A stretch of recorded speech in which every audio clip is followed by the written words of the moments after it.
जय हिंद दोस्तों, स्वागत है आपका अपने YouTube channel trail blazer the study point में। आज हम लोग बात करेंगे वर्ल्ड बैंक की एक रिपोर्ट के बारे में, जिसमें ये बताया गया है कि नेपाल अब गरीब देश नहीं है। कौन से वो आधार हैं? क्या नेपाल इससे पहले गरीब देश था, और अगर था तो किस आधार पर वो गरीबी से बाहर हुआ? चलिए शुरू करते हैं आज का ये डिस्कशन। आय स्तर के आधार पर वर्ष 2020-21 स्तर क्या है? तो इनकम बेस पर है। वर्ष 2020-21 के विश्व बैंक के देश वर्गीकरण के अनुसार जो क्लासिफिकेशन है कंट्री वाइज, उसके अंतर्गत नेपाल की अर्थव्यवस्था उच्च श्रेणी में गति करके एक लोअर मिडिल इनकम इकोनॉमी बन गया है, जबकि श्रीलंका की अर्थव्यवस्था निम्न श्रेणी में पहुंचकर एक लोअर मिडिल इनकम इकोनॉमी बन गया है। तो एक में ग्रोथ हुआ है नेपाल में, जबकि श्रीलंका की जो इकोनॉमी है उसकी ग्रोथ रेट कम हुई है। प्रत्येक वर्ष जो विश्व बैंक है वो विभिन्न देशों को 4 इनकम ग्रुप्स में बांटता है। कौन कौन से हैं? तो नंबर 1 लोअर इनकम, दूसरा lower middle income, upper middle और हाई इनकम। तो जो अभी ये नेपाल है वो लोअर मिडिल इनकम में शामिल है।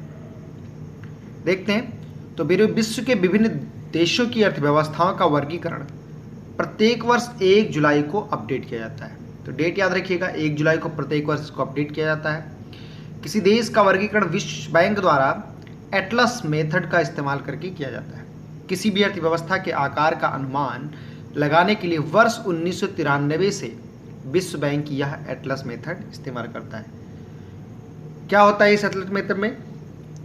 तो उससे पहले आप लोग ये याद रखिएगा कि किस मेथड का उपयोग करता है एटलस मेथड का, और कब से? 1993 से। एटलस मेथड के तहत किसी देश की सकल राष्ट्रीय आय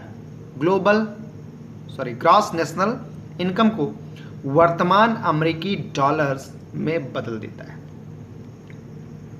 वर्ष 2020 के वर्गीकरण के मुताबिक भारत एक लोअर मिडिल इनकम वाला देश बना हुआ है।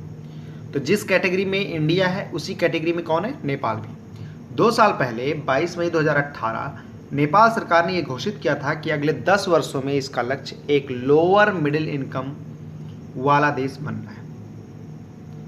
नेपाल ने अपनी योजना से काफ़ी पहले ही एक लोअर मिडिल इनकम वाला देश बनने का लक्ष्य हासिल कर लिया, चूँकि 2018 में घोषणा हुई थी और 10 वर्ष का टारगेट था, नहीं 2028 तक, जबकि ये 2020 में ही इस लक्ष्य को 2 साल में ही हासिल कर लिया। एक लोअर मिडिल इनकम वाला देश बनने के लिए विश्व बैंक ने Nepal per capita gross national income अमेरिकी डॉलर 1036 से 4045 अमेरिकी डॉलर के बीच निर्धारित किया। तो लोअर मिडिल इनकम में शामिल करने के लिए क्या जरूरी है कि per capita gross national income जो है वो 1036 डॉलर से 4045 डॉलर के बीच होनी चाहिए। नेपाल ने वर्ष 2019 में मामूली अंतर से इस लक्ष्य को हासिल कर लिया और उसकी ग्रॉस नेशनल इनकम जो है वो 1090 है। कितनी कम से कम होनी चाहिए? 1036 होनी चाहिए।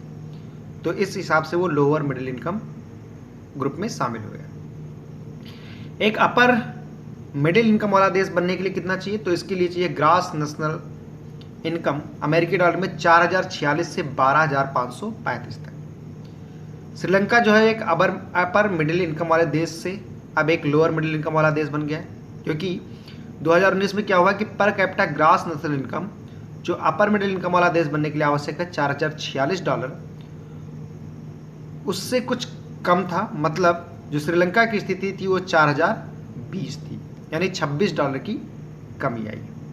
तो आई होप आप लोगों को इस वीडियो में कुछ सीखने को मिला होगा, कुछ जानने को मिला होगा। वीडियो अच्छा लगे तो इसे लाइक करें, ज़्यादा से ज़्यादा शेयर करें, अपने फीडबैक कमेंट बॉक्स में ज़रूर दें। और जो लोग हमारे चैनल पर नए हैं या जिन लोगों ने अब तक सब्सक्राइब नहीं किया है, प्लीज़ वो इस चैनल को सब्सक्राइब कर लें, साथ ही बेल आइकन को प्रेस कर दें, जिससे आने वाली वीडियोज़ की नोटिफिकेशन आप तक पहुँचती रहे। Thank you, thanks for watching. जय हिंद।